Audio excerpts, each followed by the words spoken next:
तो आज का जो चैप्टर है सोशल साइंस का वो है फिज़िकल फीचर्स ऑफ इंडिया। जो हमारा देश भारत है उस भारत की भौतिक विशेषताओं के बारे में हम जानेंगे कि हमारा जो कंट्री इंडिया है उसमें वो दिखता कैसे है, उसमें लैंड्स कैसे हैं, प्लेट्यू कितने हैं, डिजर्ट्स कौन कौन से हैं। ये सारे टॉपिक्स कवर्ड होंगे इस चैप्टर में कि नॉर्दर्न माउंटेन्स, हम उत्तर में जो पहाड़ स्थित है उसके बारे में जानेंगे। द नॉर्दर्न प्लेन्स, नॉर्दर्न इलाके में वो जो प्लेन इलाका, प्लेन जगह है जो हमारे यहाँ जो प्लेन ज़मीन है उसके बारे में पढ़ेंगे। द पेनिनसुला प्लेट्यू, जो प्लेट्यूज़ हमारे यहाँ हैं, पेनिनसुलर प्लेट्यू जिसको बोलते हैं उसके बारे में हम जानेंगे। द थार डेजर्ट, थार रेगिस्तान के बारे में जानेंगे। और कौन कौन से आइलैंड्स हैं हमारे कंट्री भारत में। तो हम एक फिज़िकली भारत कैसा दिखता है, कैसी विशेषताएं हैं, भौतिक विशेषताएं इसकी कैसी है, उसके बारे में स्टडी करेंगे। तो let's start the top chapter. तो व्हाट इज़ रिटन है, India is the vast country in the continent of Asia. तो India is the vast country, vast का मतलब क्या था, बहुत ही विशालकाय, बहुत ही बड़ा। तो India is a vast country in the continent of Asia. जो एशिया कंटिनेंट है, एशिया कंटिनेंट का एशिया महादेश जो है उस महादेश में एक बहुत ही बड़ा देश है हमारा देश जिसका नाम है India. India is also known as the biggest democracy in the world. India is known, is known का मतलब क्या होता है, जाना जाता है। इंडिया इज़ नोन, तो इंडिया इज़ नोन का मतलब होता है भारत जाना जाता है as the biggest democracy in the world. दुनिया में सबसे बड़ी डेमोक्रेसी, सबसे बड़ी डेमोक्रेसी के रूप में, सबसे बड़े लोकतंत्र के रूप में हमारा देश भारत जाना जाता है। It is the seventh largest country in the world and the second most populous country in the world. It is the seventh largest country in the world, ये दुनिया का 7वां सबसे बड़ा देश है।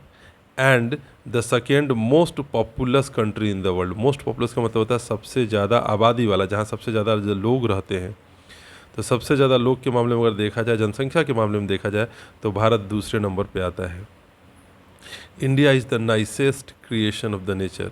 जो इंडिया है, जो भारत है, इज़ द नाइसेस्ट मतलब क्या होता है, सबसे अच्छा। नाइस मतलब होता है अच्छा, और नाइसेस्ट का मतलब होता है सबसे अच्छा। Nicest creation of the nature, प्रकृति का ये सबसे बढ़िया रचना है, सबसे सुंदर, सबसे अच्छा रचना जो है वो हमारे देश का है। क्योंकि हमारे देश की जो बनावट है, जितनी नदियाँ यहाँ हैं, पानी की जो व्यवस्था है, यहाँ पे प्लेन्स हैं जहाँ पे फसलें उगाई जा सकती हैं, यहाँ रेगिस्तान भी है। तो इसीलिए कहा जाता है कि यहाँ पे जो भारत है वो सबसे ही खूबसूरत रचना है प्रकृति की। इस धरती के ऊपर बहुत सारे देश हैं लेकिन हमारा देश सबसे खूबसूरत देश है। The surface of the land is not same everywhere. The surface of the land, जो ज़मीन, लैंड का मतलब क्या होता है ज़मीन, और सरफेस का मतलब होता है सतह। तो ज़मीन जो है, जो ज़मीन की जो सतह है, अगर उसको आप ध्यान से देखें तो वो हर जगह पे एक समान नहीं है, नॉट सेम एवरीवेयर।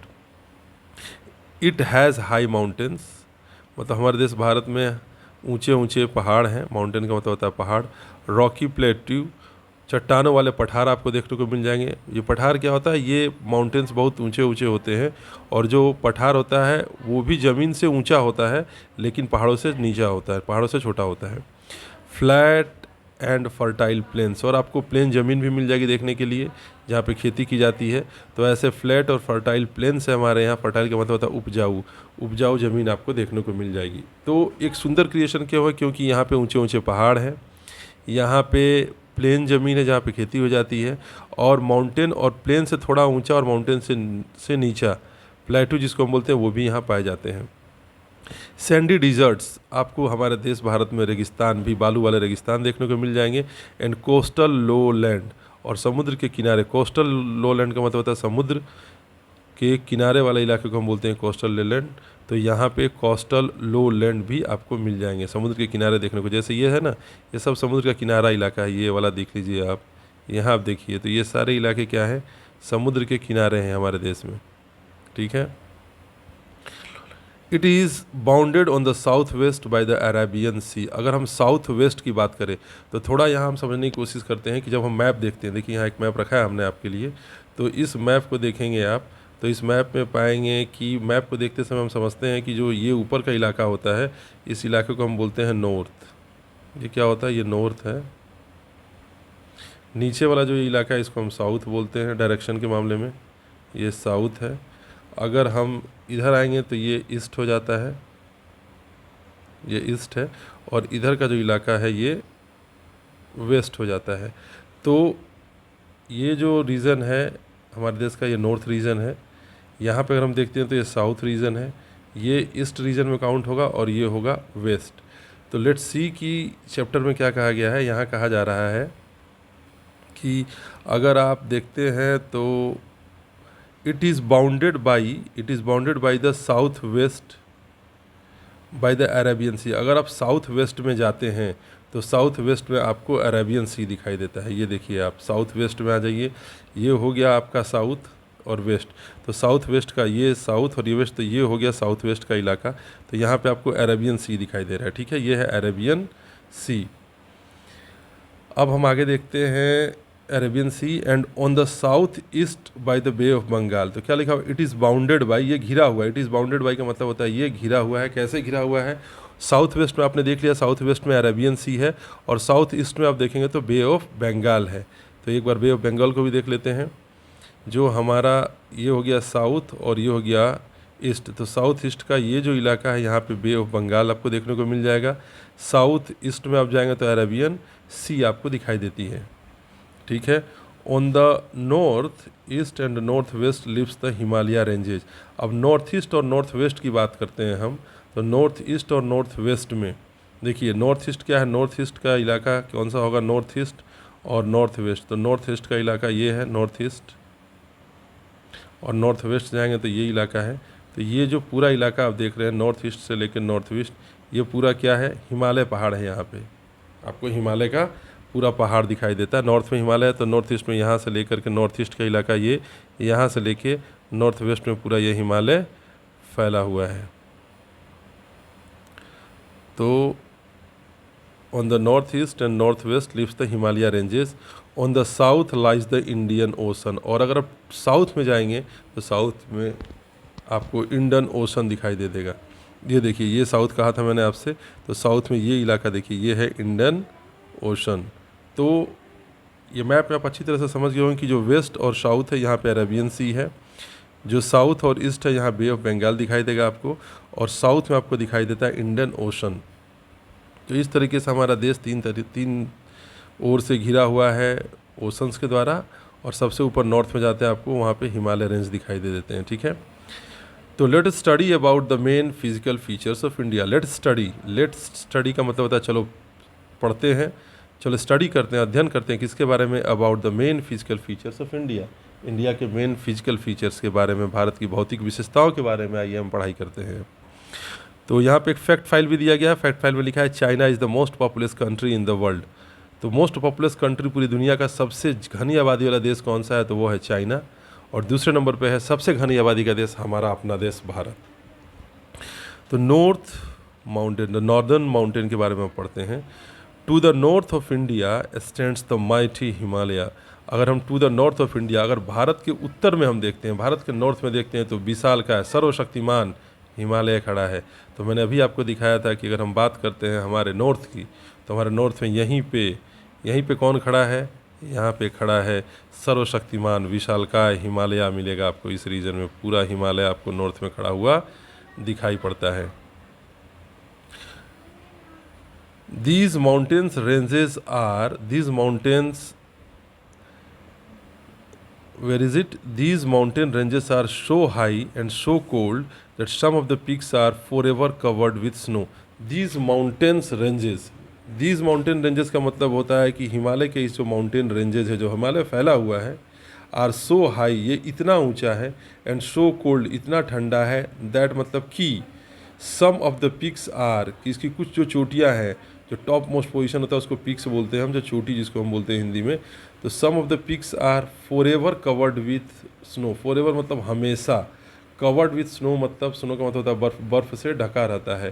तो इसकी जो कुछ हिमालय रेंजेस की कुछ चोटियाँ ऐसी हैं जो हमेशा सालों भर बर्फ़ से ढकी हुई रहती हैं।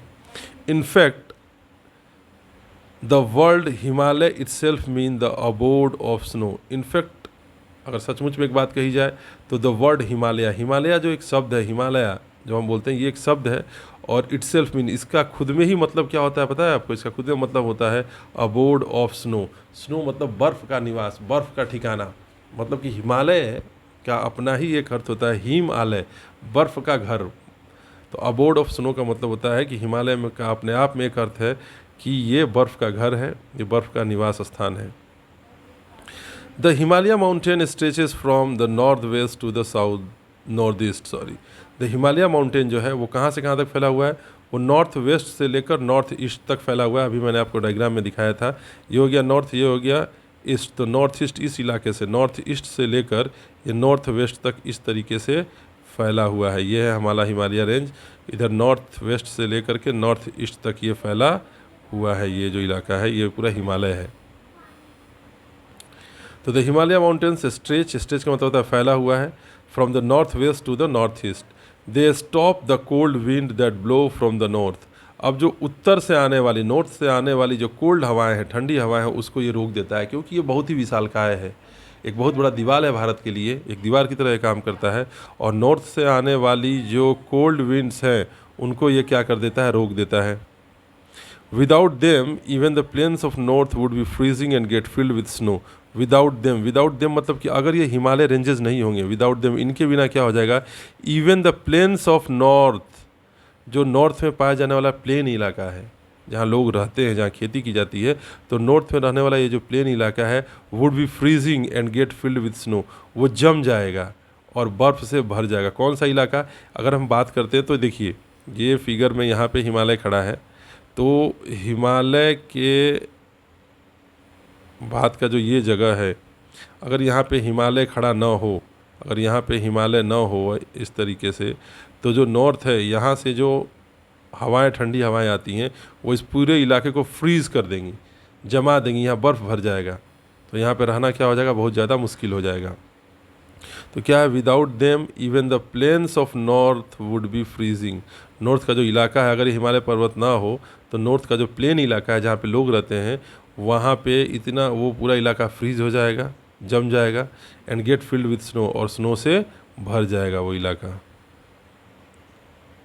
Reverse such as Ganga and the Yamuna flow through the plains of the north.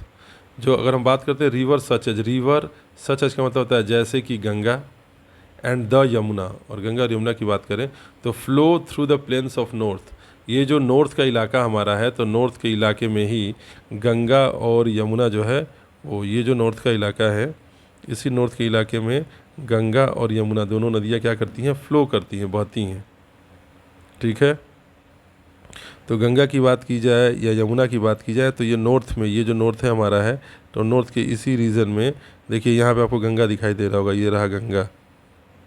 ठीक है, तो ये गंगा नदी जो है नॉर्थ के इलाके में ही बहती हैं।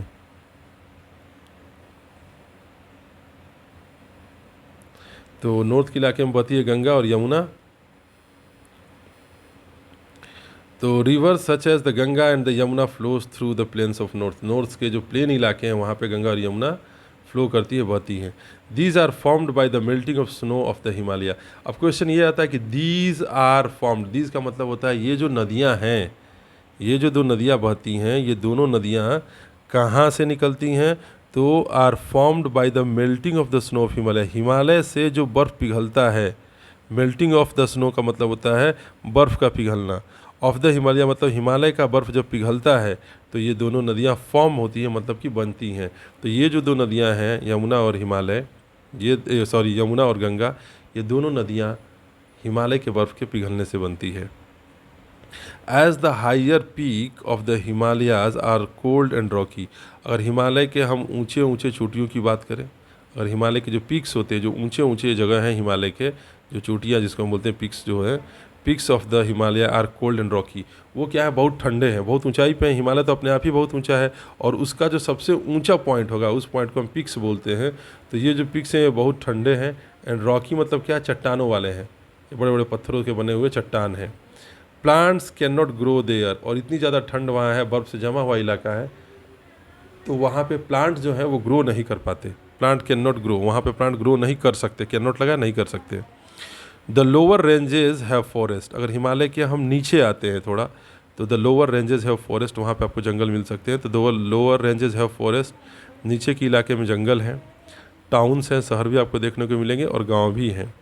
हेयर पीपल ग्रो फ्रूट्स, यहाँ पे जो लोग हैं वो फल उगाते हैं, वेजिटेबल्स उगाते हैं और अदर क्रॉप्स मतलब दूसरे तरीके के फसल भी उगाते हैं। At the lowest end of the reason lies a thick forest area. और अगर हिमालय के एकदम लोवेस्ट एंड पे आ जाए, एकदम सबसे नीचे चले आ जाए, तो इस रीजन में, इस इलाके में लाई अ थिक फॉरेस्ट एरिया, तो यहाँ पे बहुत ही घना जंगल, थिक का मतलब होता है घना, बहुत ही घना जंगल का एरिया है। कहाँ पे? हिमालय के एकदम नीचे पे आ जाते हैं तब। Below the foothill lies the Terai region. Foothill का मतलब होता है किसी भी, ये माना कि एक पहाड़ है, तो पहाड़ का ये जो निचला हिस्सा होता है, सबसे नीचे वाला, इसको हम फुट हिल बोलते हैं। लाई द तराई रीजन, इसको हम तराई रीजन, तराई का इलाका भी कहते हैं। It is an area covered with toll grasses. और ये जो हिमालय का सबसे निचला हिस्सा है, जिसको हम फुट हिल बोल रहे हैं, जिसको तराई का इलाका कहते हैं, वो लंबे लंबे घासों से कवर्ड है, घिरा हुआ है। चलिए अब हम आगे पढ़ते हैं। अभी हम पढ़ रहे थे नॉर्दर्न माउंटेन्स के बारे में, अब हम पढ़ते हैं नॉर्दर्न प्लेन्स के बारे में। As we go down to the south of the Himalaya. अब हिमालय है नॉर्थ में, अब नॉर्थ से जैसे जैसे हम साउथ की तरफ बढ़ते हैं, मतलब कि ये जो नॉर्थ का इलाका, नॉर्थ से जैसे जैसे ही हम इस साउथ की तरफ बढ़ते हैं, इधर नीचे की तरफ आते हैं, तो ये प्लेन इलाका है। मतलब कि यहाँ पे आपको पहाड़ दिखाई नहीं देंगे जल्दी, ये प्लेन इलाका है। We come to the northern plain, और इसी को हम बोलते हैं भारत का नॉर्दर्न प्लेन। नॉर्दर्न प्लेन्स का मतलब होता है उत्तर की प्लेन ज़मीन जो है। जैसे जैसे हम हिमालय से साउथ की तरफ बढ़ना शुरू करते हैं, तो उस इलाके को हम बोलते हैं northern plains of India. This is also called the Gangetic plains, इसको हम गैंगेटिक प्लेन्स भी बोलते हैं। तो हिमालय नॉर्थ में है, हिमालय के फुट हिल पर आ जाइए, और हिमालय के सबसे निचले हिस्से जिसको हम फुट हिल बोलते हैं, वहाँ से जब धीरे धीरे साउथ की तरफ बढ़ना शुरू करेंगे, तो इस इलाके को हम नॉर्दर्न प्लेन बोलते हैं, और इसी को हम गैंगेटिक प्लेन भी बोलते हैं। This plains are flat lands, ये जो प्लेन्स हैं, ये जो प्लेन है, ये जो ज़मीन है, वो फ्लैट लैंड्स है, वो एकदम फ्लैट है, बराबर है, समतल है। And many rivers flows through these plains, और इस प्लेन इलाके से होकर बहुत सारी नदियाँ बहती हैं। फ्लो का मतलब होता है बहना, थ्रू दीज प्लेन्स मतलब इन इलाकों से, इस प्लेन एरिया से होकर। This makes the land very fertile and most suitable for cultivation. अब क्या होता है कि चूँकि ये जो प्लेन इलाका है, देखिए भाई हम दिखाते हैं हम आपको डायग्राम में, देखिए ये जो प्लेन इलाका है, इस प्लेन इलाके से बहुत सारी नदियाँ बहती हैं। जैसे कि आप यहाँ देख लीजिए, ये है चंबल नदी, ये है गंगा नदी, ये है घाघरा नदी, ठीक है, ये है महानदी, ये है ताप्ती, ये है नर्मदा। तो इस तरह से बहुत सारी नदियाँ इस प्लेन के इलाके में बहती हैं। ये है बेतवा नदी।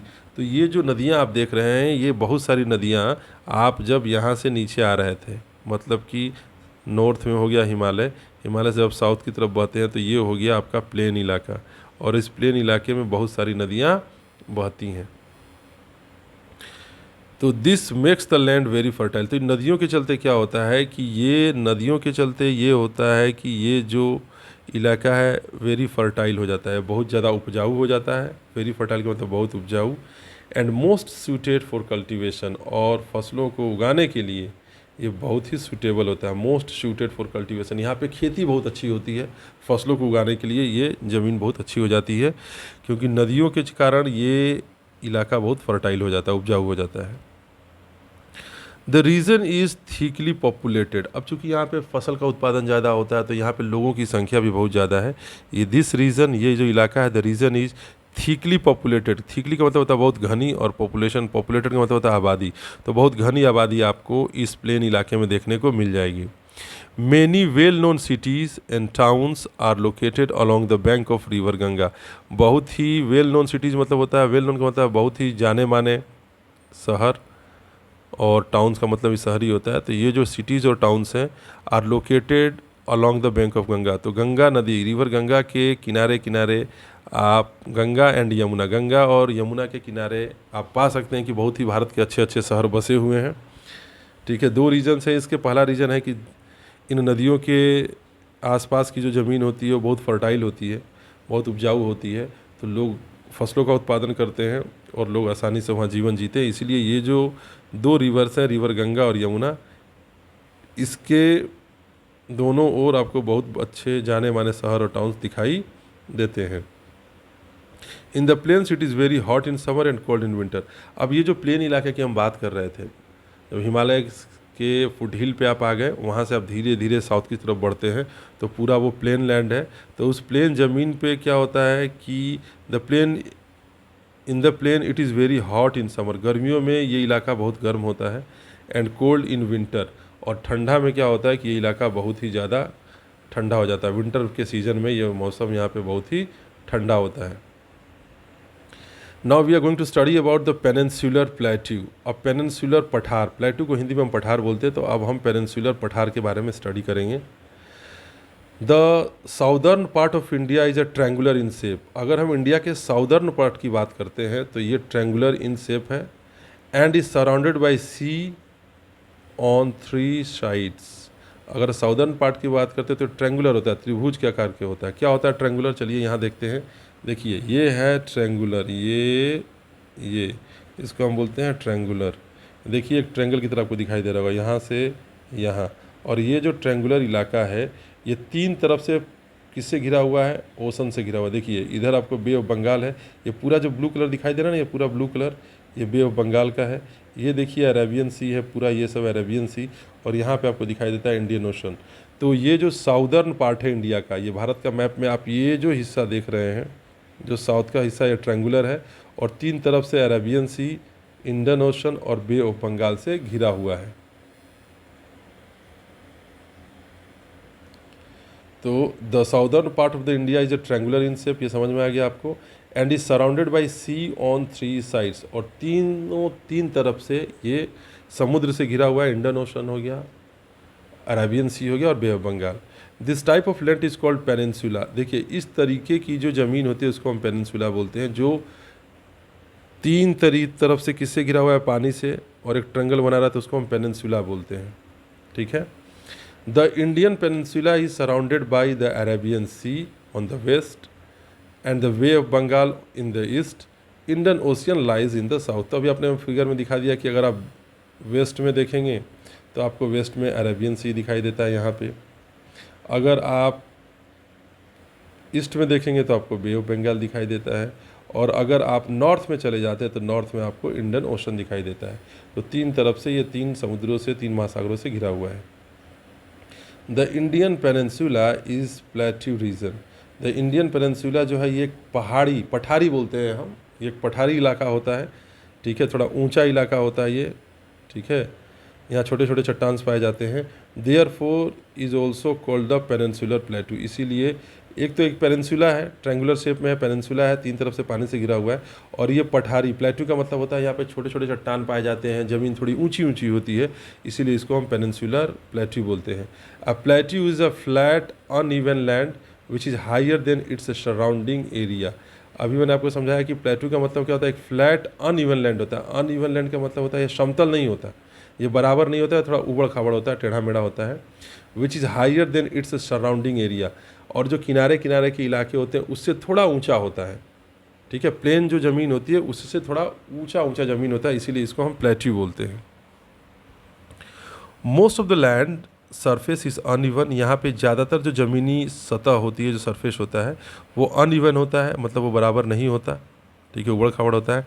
एंड रॉकी, और उसमें छोटे मोटे चट्टान और पहाड़ पाए जाते हैं। चट्टान होते हैं, पत्थर होते हैं उसमें। The soil is not very fertile. अब यहाँ की जो मिट्टी होती है वो फर्टाइल नहीं होगी। ऑब्वियस सी बात है कि जहाँ पे रॉक्स होंगे, जहाँ पे चट्टानें होंगी, जहाँ पे पत्थर के टुकड़े ज़्यादा होंगे, वो इलाका कभी भी, वहाँ की मिट्टी कभी फर्टाइल नहीं होती है। But the plateau region is very rich in minerals. लेकिन यहाँ पे चूँकि चट्टान पाए जाते हैं, बड़े बड़े पत्थर पाए जाते हैं, पत्थरों के पहाड़ छोटे छोटे पाए जाते हैं, तो ये इलाका में की मिट्टी तो फर्टाइल नहीं होती, लेकिन ये जो रीजन होता है, ये जो इलाका होता है, is very rich in minerals. तो मिनरल्स के मामले में, ठीक है, मिनरल्स के मामले में ये क्या होता है, यहाँ से आप एल्युमिनियम, गोल्ड, मिनरल्स क्या होता है, जहाँ से आप महंगे महंगे पत्थर पा जाते हैं, जहाँ से आप वहाँ से आयरन ओर्स निकल जाते हैं, वहाँ से गोल्ड के ओर निकलते हैं, तो वहाँ से आप इन चीज़ों को निकाल सकते हैं। तो they are very rich in minerals में ये बहुत रिच है। Many big rivers like the Mahanadi, Godavari, Krishna and Kaveri originated in the plateau. और इसी प्लेट्यू में आप देखेंगे तो आपको महानदी, एक नदी का नाम है, गोदावरी ये भी एक रिवर है, कृष्णा भी एक रिवर है, और कावेरी एक रिवर है। तो ये सारे रिवर्स आपको कहाँ दिखाई देते हैं? Originated in the plateau. ये प्लेट्यू में ही आपको ये सारी नदियाँ, देखिए हमने दिखाया भी था आपको, ये जो नदियाँ हैं देखिए, महानदी यहाँ पे दिखाई दे रही है, यहाँ नर्मदा दिखाई दे रही है, यहाँ चंबल है, गंगा है, ठीक है, घाघरा है। तो ये सारी जो नदियाँ हैं, ये सारी नदियाँ आपको इसी प्लेट्यू वाले इलाके में दिखाई दे देंगी। ये प्लेन इलाका था, और यहाँ देखिए कृष्णा नदी दिखाई दे रही है आपको, यहाँ गोदावरी नदी दिखाई दे रही है। तो बहुत सारी नदियाँ इस प्लेट्यू में भी पाई जाती हैं। As these rivers are rain fed, rain fed का मतलब होता है कि ये बारिश के पानी से ही ये नदियाँ भरती हैं। अगर बारिश नहीं हुई तो फिर इन नदियों में पानी आपको दिखाई नहीं देगा। As these rivers are rain fed, ये जो नदियाँ हैं ये पानी, इनमें जो पानी होता है वो बारिश का ही पानी होता है, रेन के द्वारा ये फीड की जाती हैं, ठीक है। तो इसमें जो पानी है इन नदियों में वो बारिश का पानी ही होता है। They have very little water in summer, तो गर्मी के महीने में क्या होता है, बारिश जब ज़्यादा नहीं होती है तो इन नदियों में पानी बहुत लिटिल वाटर होता है, बहुत कम पानी होता है। Sometimes they even dry up, कभी कभी ये पूरा ड्राई हो जाती है। देखिए यहाँ पे देखिए जो नदियाँ हैं ना, इन नदियों में पानी पाया जाएगा, इन नदियों में। क्यों? क्योंकि ये हिमालय के बर्फ़ से पिघलने से ये नदियाँ बनी हैं।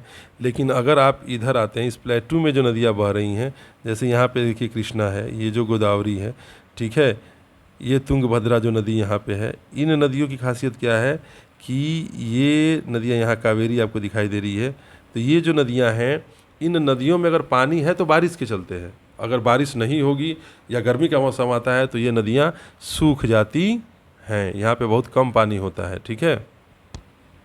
अब चलिए, now going ahead in this chapter we will study about the Thar desert. ये है आपका थार डिज़र्ट। डिज़र्ट्स का मतलब होता है मरुस्थल, जहाँ बालू ही बालू हो। तो थार डिज़र्ट के बारे में पढ़ते हैं। As we travel to the north western part of our country, अगर हम अपने कंट्री के नॉर्थ वेस्ट पार्ट में जाएंगे, चलिए देखते हैं नॉर्थ वेस्ट पार्ट। तो ये हो गया आपका वेस्ट पार्ट जो हमने लिख दिया था, ये हो गया north.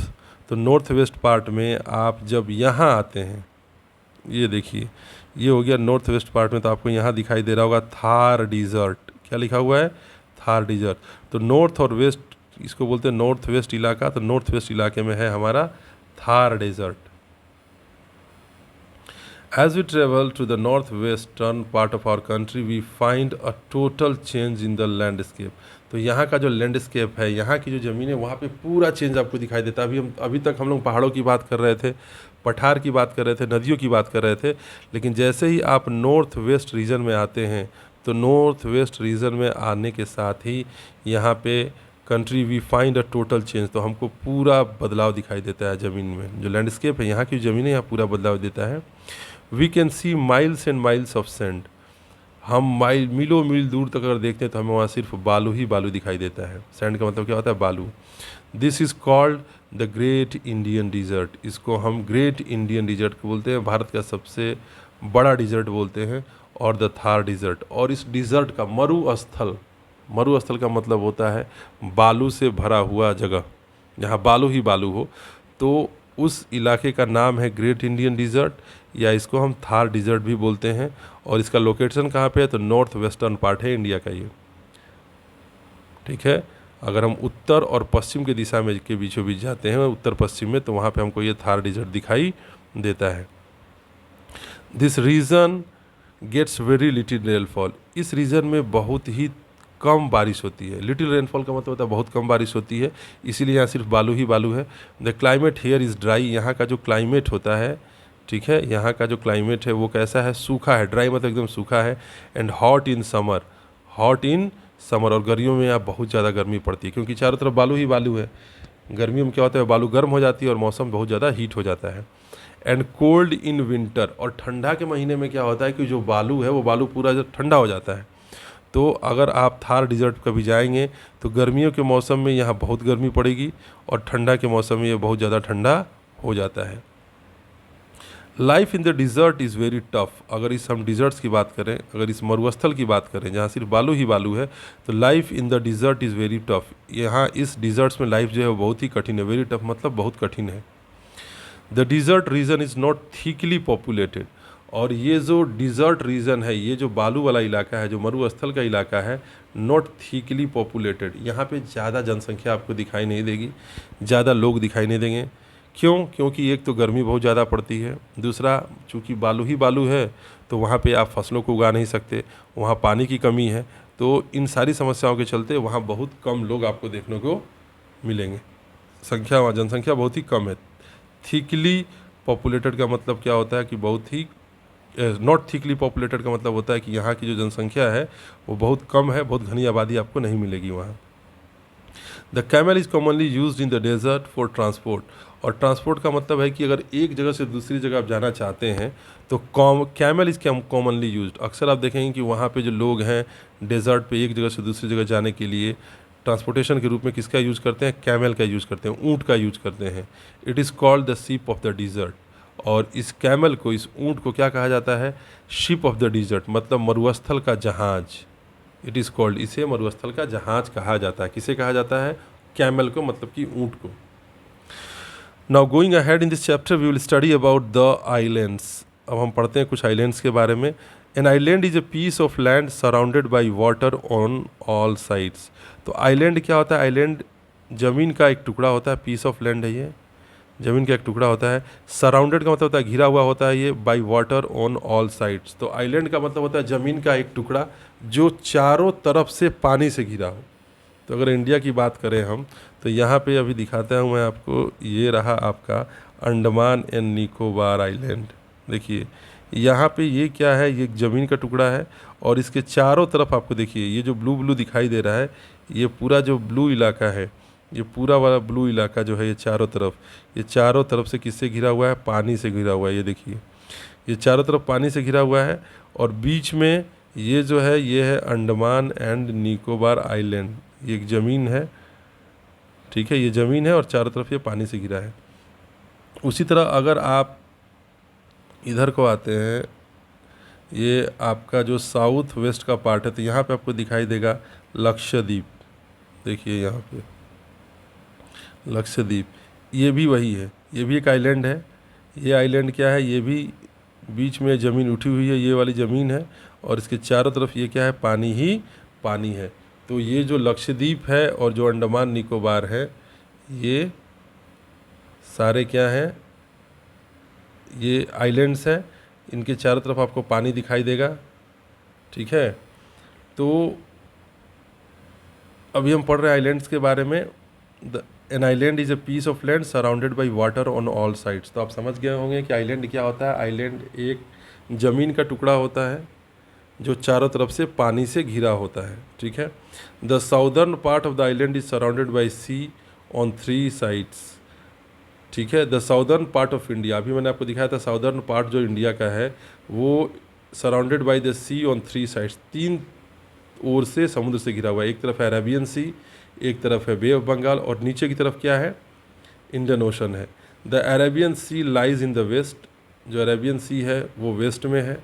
The bay of Bengal जो है lies in the east, and Indian ocean lies in the south. तो ये सारी चीज़ें मैंने आपको डायग्राम में, मैप में दिखा दिया है मैंने आपको कि अरेबियन सी जो है वो वेस्ट में है, बे ऑफ बंगाल जो है वो ईस्ट में है, एंड द इंडियन ओशन जो है वो साउथ में है। One group of the island is in the bay of Bengal. Bay of Bengal में एक ग्रुप है आइलैंड का जिसको हम बोलते हैं they are called Andaman and Nicobar. अभी मैंने आपको डायग्राम में दिखाया था, देखिए आपको पता है ये है बे ऑफ बंगाल, और इसी बे ऑफ बंगाल है जो पूरा ये बे ऑफ बंगाल है, ये देखिए। तो इस पूरे बे ऑफ बंगाल में आपको एक आइलैंड दिखाई देता है जिसका नाम है अंडमान एंड निकोबार, यहाँ पे, ठीक। The other group of island is in the Arabian sea, और दूसरा जो आइलैंड है वो कहाँ पे है? अरेबियन सी में है। They are called the Lakshadweep island. अब अरेबियन सी में भी मैंने आपको दिखा दिया है, ये जो पूरा इलाका है ये इलाका है अरेबियन सी का, और इसी अरेबियन सी में आपको दिखाई देता है यहाँ पे लक्षद्वीप। क्या दिखाई देता है? लक्षद्वीप। तो ये दो जो है ये आइलैंड्स हैं। एक आइलैंड जो है हमारा वो आइलैंड पाया जाता है बे ऑफ बंगाल में, जो यहाँ पे है। बे ऑफ बंगाल में अंडमान एंड निकोबार आइलैंड है, और अरेबियन सी में लक्षद्वीप आइलैंड है। तो ये दो आइलैंड्स हैं हमारे पास। These are called the Andaman and Nicobar islands. ये पाया जाता है बे ऑफ बंगाल में। The other group of island is in the Arabian sea and they are called Lakshadweep islands. तो ये दो आइलैंड्स हमारे देश के हैं, एक अंडमान और निकोबार एंड लक्षद्वीप। यहाँ पे एक समरी दी गई है, India is the 7th largest and the second most populated country in the world. जो एक बार समरी कर लेते हैं हम लोग कि जो इंडिया है इज़ द 7th लार्जेस्ट, 7वां सबसे बड़ा देश है, and second most populated country in the world, और जनसंख्या के हिसाब से हम दुनिया में दूसरे नंबर पे हैं।